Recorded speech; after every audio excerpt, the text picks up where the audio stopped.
Ayan, kararating lang po namin sa Preston Palace Hotel. So, yan, napagod po kami. So, umupo muna habang nagche-check-in si Lyra at ang aking anak.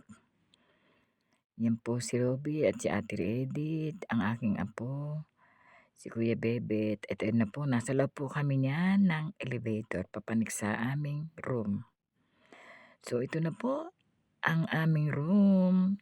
So, dalawang room po ang kinuha namin. Magkakasama kami ng anak ko tsaka nila Kuya Bebet. At yung pamilya naman ng anak ko, apat sila. Doon po sila sa kabilang kwarto. Ayan.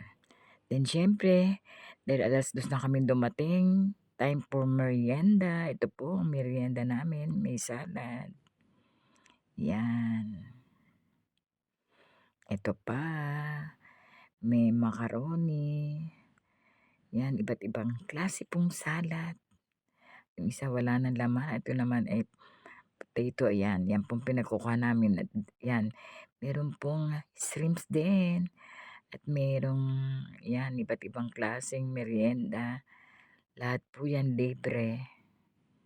Ayan, ito po may soup din siya. Napakasarap po ng soup nila yan. Pag gusto niyo ng tinapay, may mga tinapay din. Yan, may mansanas at may yan, may sangkis din po, ayan.